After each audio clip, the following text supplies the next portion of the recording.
Please be seated. Welcome to the 2010 University of Oregon Convocation. Welcome to this celebration of the Academy, and welcome to this time of renewal, of opportunity and excitement. This is a time when our university community is renewed by the addition of new students and the addition of many new faculty. Together, these students and faculty bring new perspectives and are the greatest source of enrichment of the U of O community. Many of the new faculty are with us today to help celebrate this rebirth. Our goal today is to welcome all of our university community. So welcome students, faculty, and others from the community who have joined us today. It's a time of renewal. We can look around our campus and see finishing touches on Anstead Hall, Fenton Hall, new construction for the Ford Alumni Center, the Matthew Knight Arena, and we look forward to several new projects beginning over the next few years. In the past year, we've gotten to know our new president, Richard LaRiviere, and have begun a discussion of a new partnership with the state.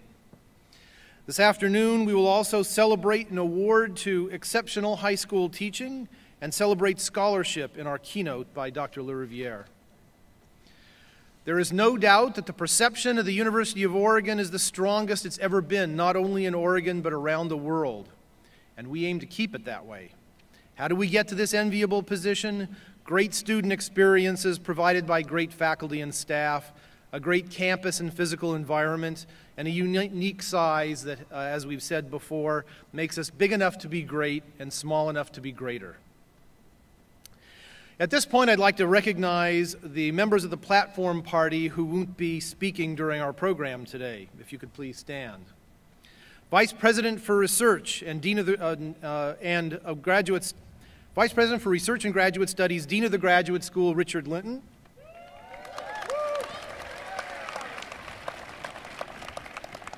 Vice President for University Relations, Michael Redding. Vice President for Finance and Administration, Francis Dyke.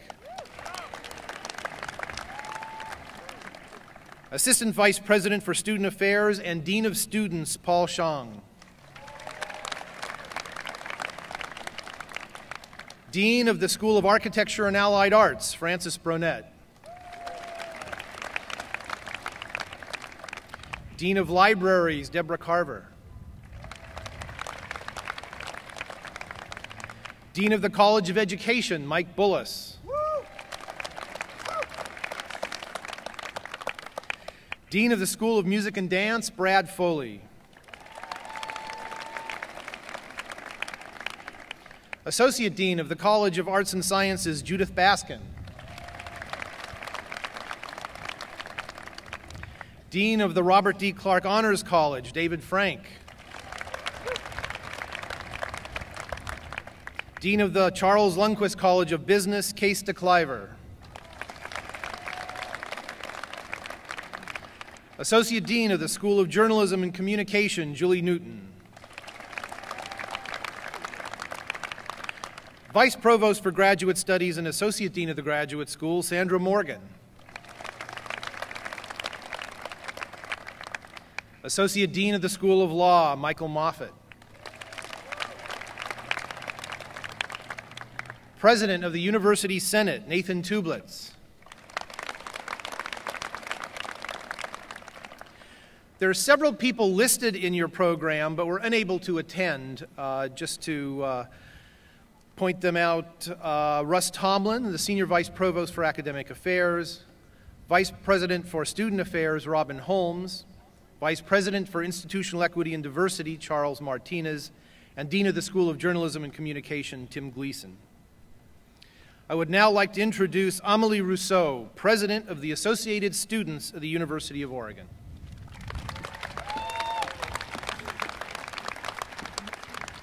Hello, everyone.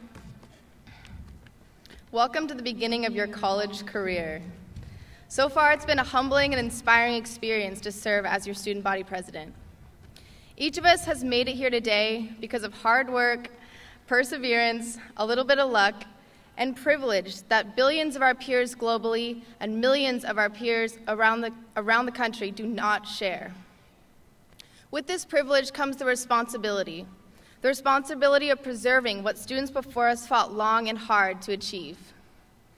As you may know, this campus has a strong history of student activism and of students fighting for a place in university decision-making. Two powerful statewide advocacy organizations, the Oregon Student Association and OSBRG, the Oregon Student Public Interest Research Group, both started here at the U of O. Maybe a student body president told me this at Convocation once, but I really don't remember it. When I sat in your position 4 years ago, I never imagined that I would become so deeply involved in continuing that history. I know student government isn't very sexy. It is often perceived as a mishmash of activists and policy nerds, egomaniacs, and social misfits. I'd like to think I'm not any of those things.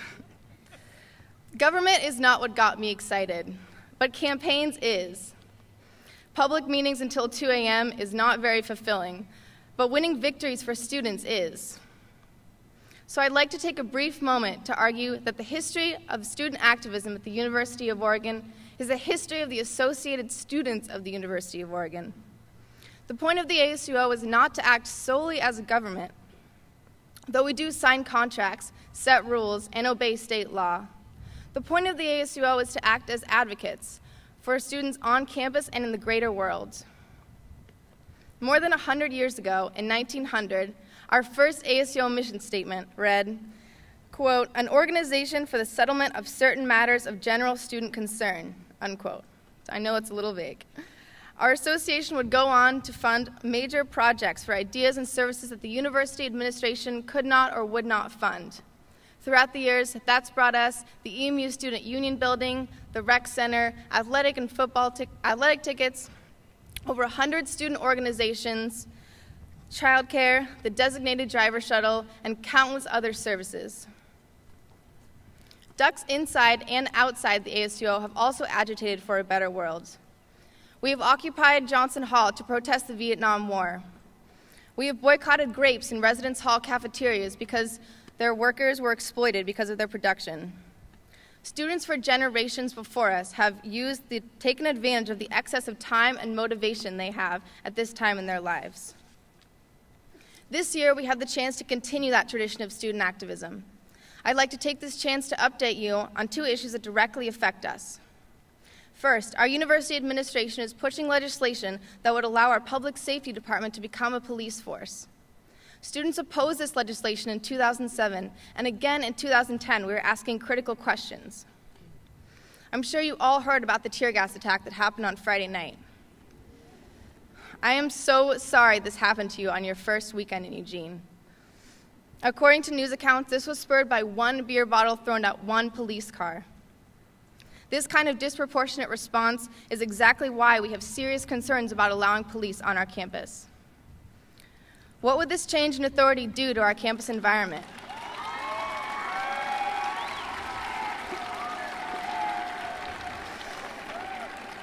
What would this change in authority do to our campus environment? Would an armed police force make us safer? How do we protect our procedural rights, both in our residence halls and in this campus that is our home?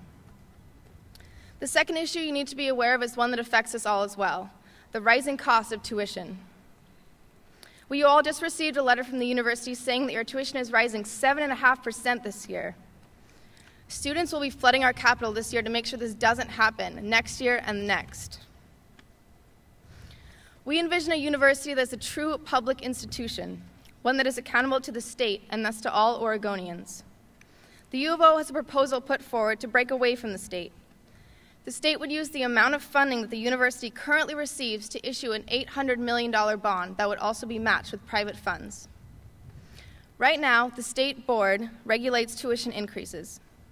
Under U of O's proposal, the university would create its own governing board to set our tuition. The proposal would leave the university with little oversight over the state, but would leave taxpayers with 30 years of debt. Other schools, such as the University of Washington, have broken away from their state boards, and their tuition is rising 14% this year and 14% next year. Oregon has one of the lowest increases in tuition nationwide, and that is precisely because we have a state board and the legislature to regulate tuition increases. Right now, our university president is hired by a state board appointed by the governor. If the state deregulates our university, who will appoint the U of O president? Right now, students decide how our incidental fee is spent. Without the state to back us up, how will we make sure our student fee is protected? What happens 30 years from now when the bond is paid off to ensure we will be a public institution? If the university really wants to remain a public institution, then we need those setting the tuition accountable to voters. And guess what? You all have Eugene addresses, and you all have the right to vote in Oregon. Oregon. Yeah. So it's time to act. You don't need to occupy Johnson Hall, and you don't even need to stop eating grapes. If you want to keep tuition affordable, if you want to say in whether U of O implements a police force on campus, then the answer is the small voter registration card that was on your seat when you arrived. Can everyone hold their card up right now? Just hold it up. Come on. That is so beautiful. That card in your hand is a simple but powerful solution to making sure we are heard in Salem. Every student vote means that much more leverage for us in the halls of power. You can put your cards down now. Some of you probably have a blank registration card in your room right now, but that's just because we've been working so hard to get you registered. Take the time to do it now while you're here, and we can turn it in for you. We've only collected cards for about half of you, so we know you're out there. We need to stand strong together to fight for our interests this year. When the legislative session starts in January, I want to be able to climb the Capitol steps knowing that every student here is behind me. If you want to be part of the history of the student movement on our campus, it starts right now with filling out this card. Well, it really starts with two simple questions. Are you a U.S. citizen and at least 17? You'll find a pen on every other chair. Share with your neighbor if you both need to register. If you mark yes to the top two questions, then keep on going. The only people who should not register are Alaskans because we don't want you to lose your dividend. You'll also find a little red card attached to your voter registration card. That'll have your residence hall mailing address on it. Go ahead and start filling out your name, address, and phone number. Put your mailbox number on it if you remember it, but if not, that's okay. In Section 3, pick a party, but if not, also mark not a member of a party, either or. Next, if you're an Oregon resident, all you need to do is pull out your Oregon driver's license or ID card and write down your ID number. If you are not an Oregon resident, I encourage you to register in Oregon. You live here 9 to 12 months out of the year. You pay rent and tuition here, and if you get a job, you also pay taxes here. The issues that affect you all as a student affect you as an Oregonian. If you're not from Oregon, then you'll fill out box 4A by filling the last 4 digits of your social security number. If you don't have any part of your information right now, that's okay. Just leave it blank. Make sure you put your phone number on there so we can give you a call to fill out the rest of that information. Finally, the last step is to sign and date your card. You can leave the filled out card on your chair or seat and we'll collect it after the ceremony. Please leave blank cards here as well. If you're interested in joining our organizing efforts, you'll also find an interest card tucked into your voter registration card. Fill out your name and phone number and we'll give you a call. Get involved. No one is going to do this work for us, and we can't wait around for others to work on our issues. We have a wide range of campaigns ranging from everything to lower tuition, sustainability, and queer and racial justice. We even have an internship program. When you're done, please leave all your pens and materials on your seat, and we'll collect them after you leave. Thank you all so much for your attention and for joining our advocacy work this year. This year, just like so many Oregon students who came before us, we will be loud, united, and strong. Thank you, and go Ducks.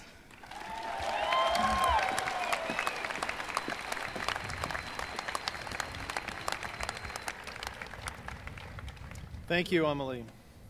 At this time, I am pleased to introduce Richard LaRiviere, President of the University of Oregon.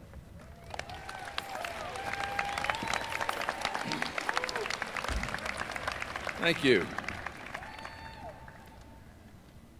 Over the course of the years, methods and theories of education come into favor and then fall out of favor. They're hailed and then replaced and rejected. But in spite of all of those changes, In spite of what theories are in favor or out of favor, one thing, actually one person, lies at the heart of education, and that is the teacher. It is, said Albert Einstein, the supreme art of the teacher to awaken joy in creative expression and knowledge. It's a privilege for us today to honor two of those individuals who, in the practice of that fine art, consistently and enthusiastically awaken that joy in their students. Becky Wynn of Caitlin Gable School in Portland and Sean McDivitt of West Lynn High School in West Lynn, Oregon. Becky Wynn teaches science, chemistry, physics, biology, and math. Her students say of her, "She always welcomed questions and would help us outside of class. I loved her class because she was an involved teacher who really cared about me and what she was doing with me." Of her own teaching, Becky says, "My varied experiences both in and out of the classroom have helped me to become a better teacher, and I am still learning." Ladies and gentlemen, Becky Wynn.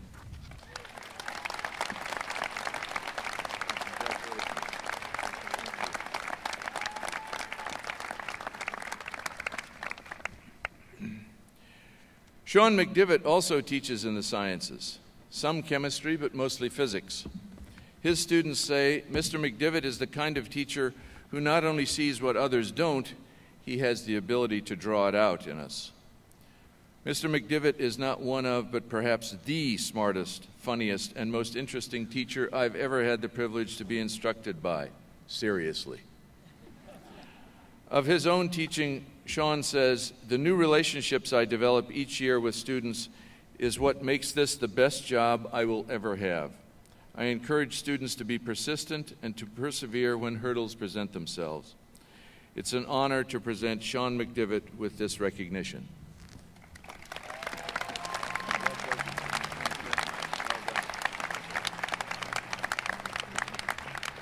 One more round of applause for two people who represent all of those who made it possible for you and me to be here. Thank you.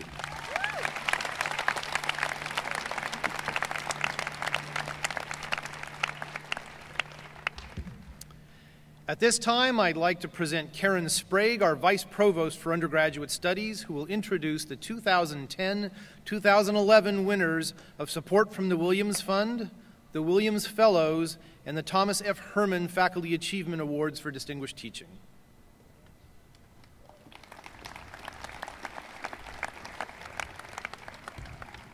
Thank you very much. Every year, the Williams Council sends out requests for proposals for creative approaches to teaching.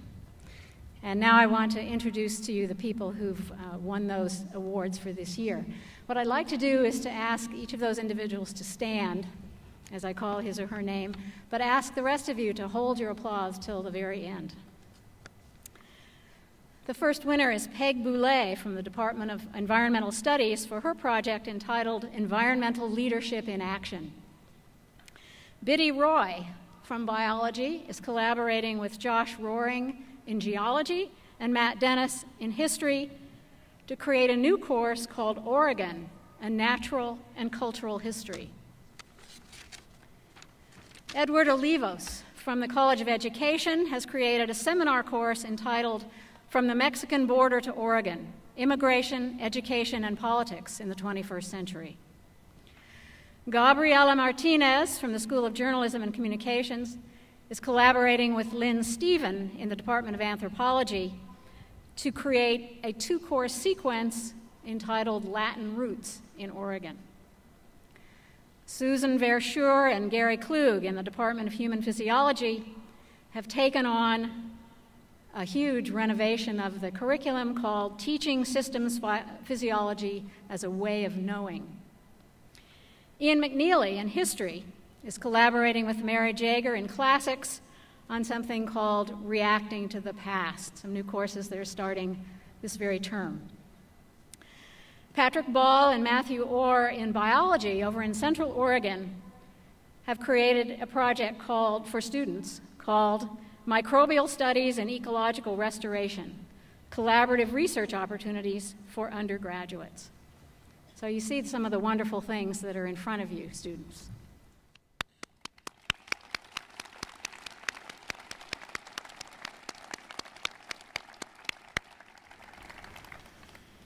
The Williams Council also selects faculty who have done an outstanding job in teaching in various areas, and it's always a very difficult job to choose these individuals. But let me tell you who they are for this year. Lisa Frankel from the Department of English is one of them, and Richard Taylor from the Department of Physics is the other. I see Richard. Would you stand? I don't know if Lisa is here, but please give your applause to both of them.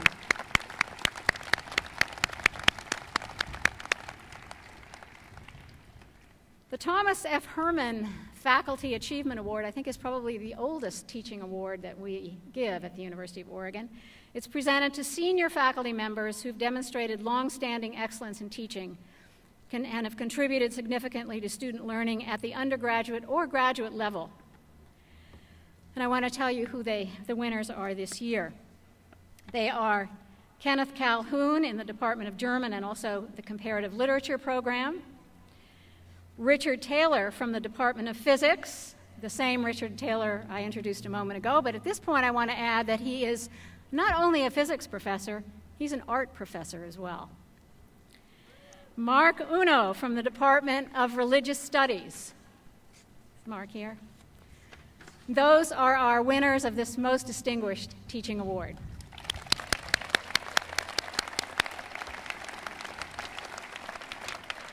And now I'll turn it back to Jim Bean to introduce the new faculty members.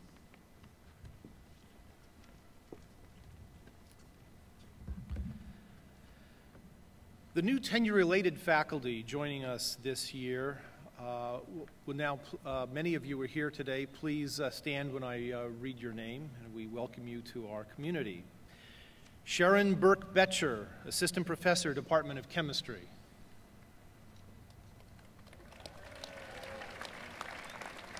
Shannon, sorry. Georgi Nazin, Assistant Professor, Department of Chemistry.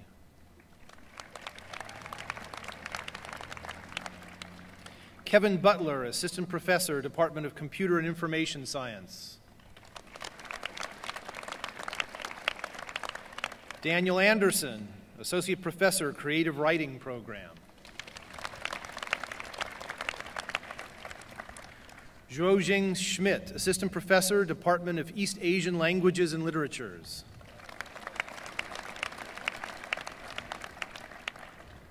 Alfredo Berlando, Assistant Professor, Department of Economics.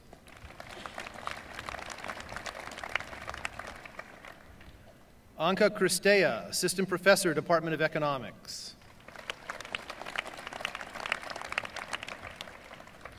Benjamin Hansen, Assistant Professor, Department of Economics. Courtney Thorson, Assistant Professor, Department of English. Catherine Meehan, Assistant Professor, Department of Geography.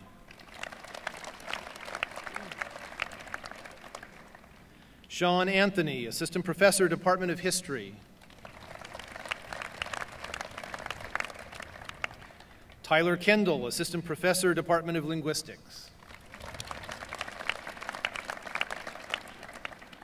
Colin Koopman, Assistant Professor, Department of Philosophy.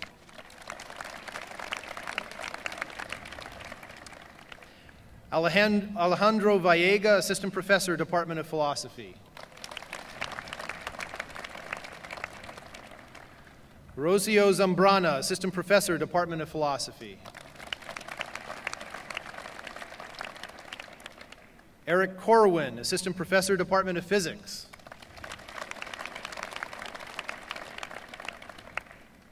Allison Gash, Assistant Professor, Department of Political Science. Elliot Berkman, Assistant Professor, Department of Psychology. David Holenberg, Assistant Professor, Department of Religious Studies. And all those faculty from the College of Arts and Sciences. From the School of Architecture and Allied Arts, Niccolò Camerlinghi, Assistant Professor, Department of Art History.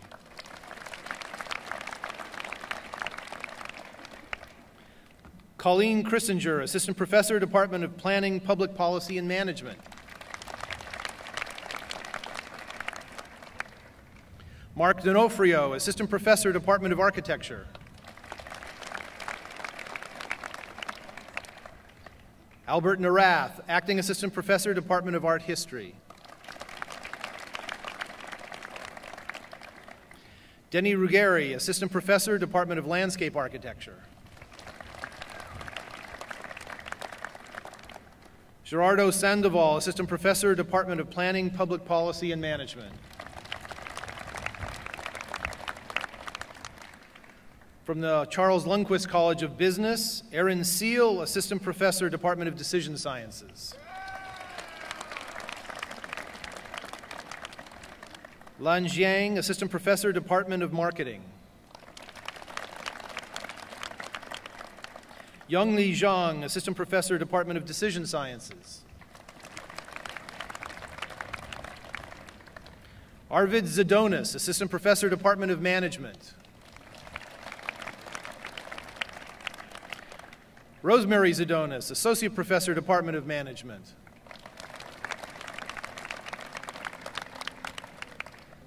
From the College of Education, Michael D. Pavel, Professor, Department of Educational Methodology, Policy, and Leadership.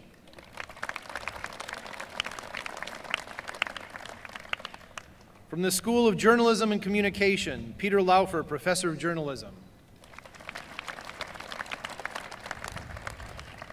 Biswarup Sen, Assistant Professor of Journalism.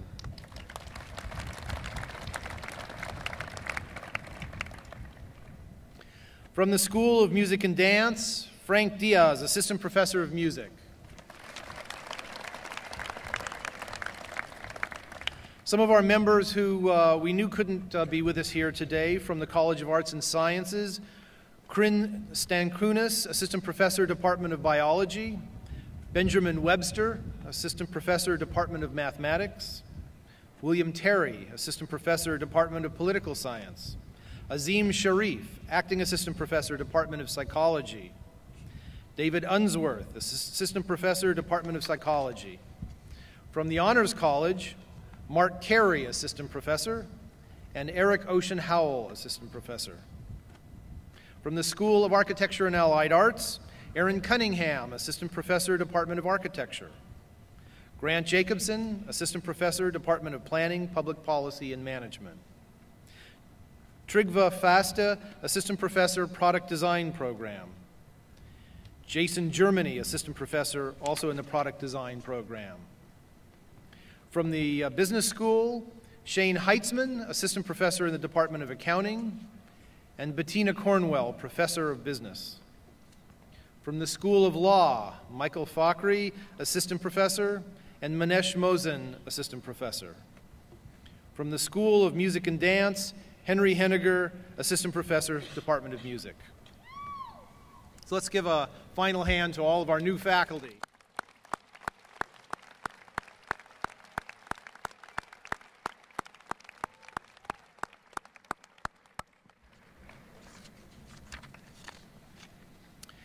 Richard Lariviere joined the university just over a year ago, and in that time, he began and has led a national conversation on new models of the relationship between public universities and state governments. It has been a time of new visions and new possibilities for the university and the entire system of higher education. President Lariviere is an expert in Sanskrit and its applications in the global IT industry. He's been Dean of Liberal Arts at the University of Texas at Austin and Provost at the University of Kansas before joining Oregon last year. At this time, I'm pleased to introduce our keynote speaker, Richard Lariviere, President of the University of Oregon.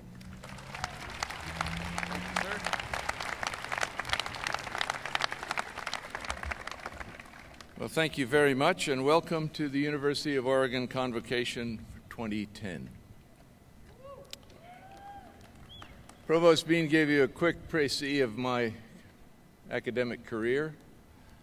Let me give you just some small more details.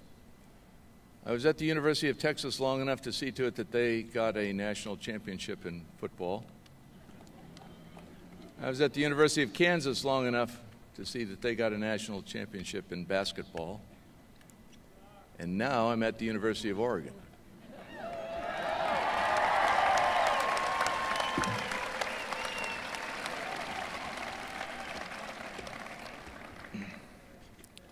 Now, those of you who are beginning your education here are undoubtedly under the impression that you're attending the university for a focused, carefully focused education.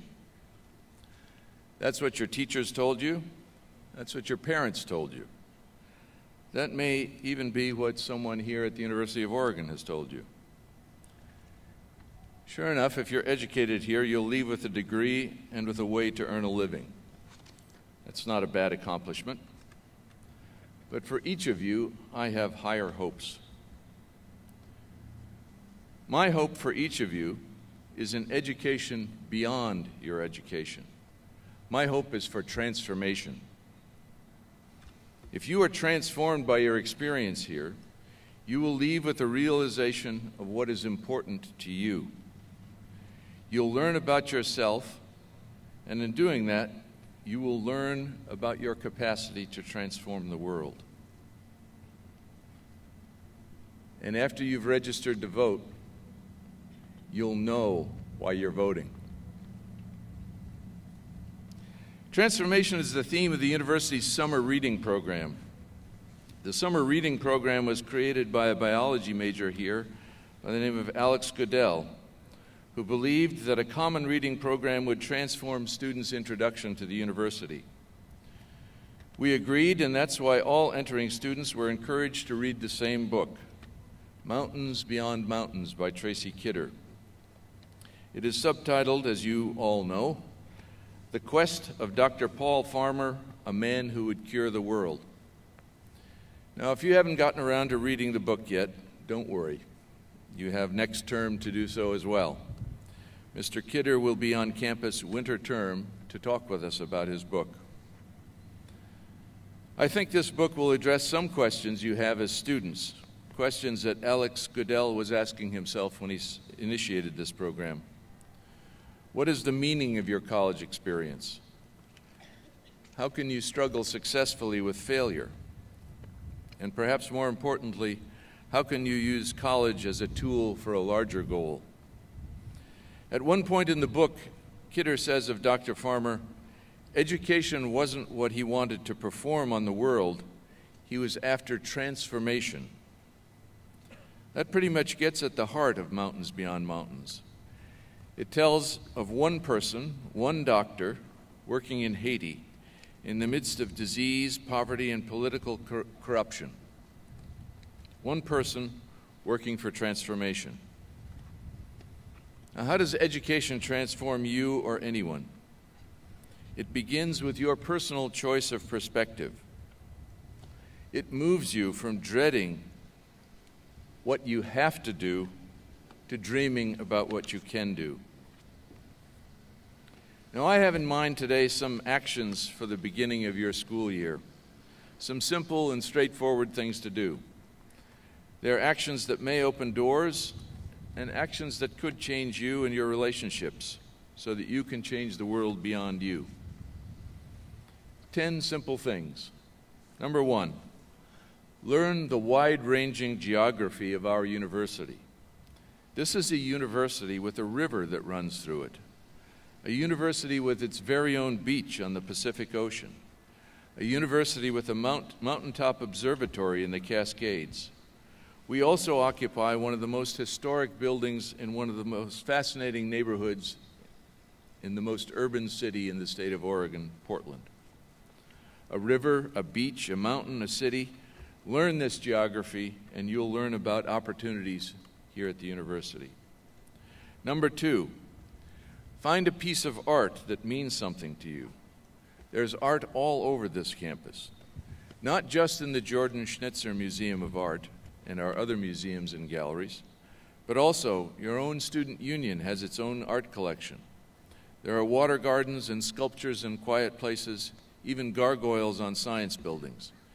Keep looking until you find a piece that makes you smile, laugh, cry, or question something about yourself.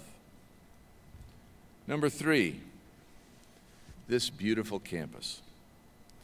It's remarkable to me that only 12 people are responsible for maintaining the beautiful grounds on this place. They do a wonderful job. Find one of them and thank them. Thank you are 2 very powerful words, and I'll come back to that. Number 4, take a class that has absolutely nothing to do with your major. You may discover a whole new area of interest, one that transforms your plans for the future. Number 5, this magnificent faculty is here for you. Take your professor up on the offer to visit during office hours. You may, indeed, my guess is you almost certainly will gain knowledge that can transform your grades for sure, and you may even find a mentor who can help you with the rest of your life. Number 6, see if you can find every library on campus. Map library, science library, government documents, special collections, law. Then check out the performance spaces, and don't forget the athletics facilities. Find your own secret study space somewhere on this campus. Number 7, run in the footsteps of legends like Bill Bowerman and Steve Prefontaine. Go for a run in and around the University of campus and know that some of history's finest athletes and coaches have run on those same paths. Number 8, get your passport. You're going to need it. University of Oregon students study abroad, and they insist that that experience is life-transforming. Number 9, do a good deed. This is a University of Oregon tradition, with some of the highest participation in the nation in Peace Corps and AmeriCorps, and with dozens of service learning classes. The opportunities to do good abound here. Learn about the Holden Leadership Center and your chance to change yourself through service. Number 10, go out of your way to meet people. There was a time in your life when every single one of your current friends were strangers. Find new friends. Hang on to the old ones and learn how to do that over and over throughout your life. That's 10 things. And since this is my speech, and somebody else told me I should only do 10, what the hell, I'm going to do 11.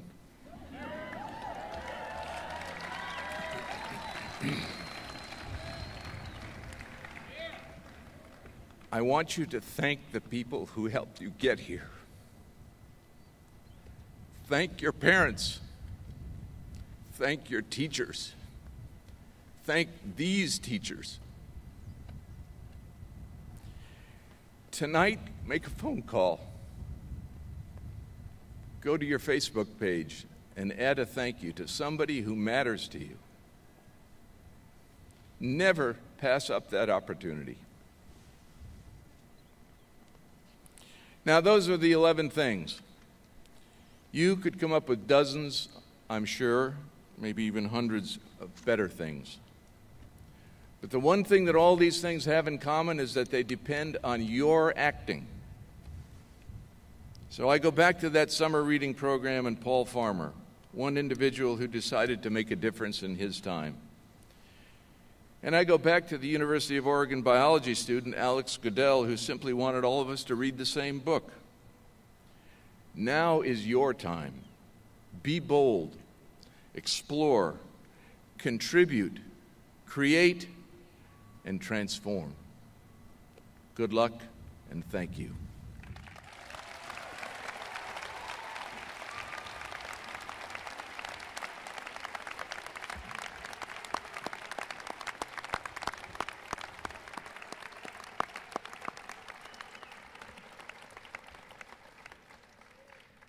Thank you, President LaRiviere, for an inspiring keynote. And now I'd like to make our final introduction.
It is a special privilege to have the U of O Marching Band join us in today's celebration. I ask that you please stand to join as the band leads us in the singing of the pledge song. The words are on the back of the brochure.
Please be seated.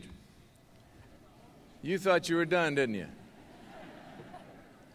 At this time, I would like to ask the University of Oregon Band and Professors Taylor and Calhoun to lead us in the recession. Thank you.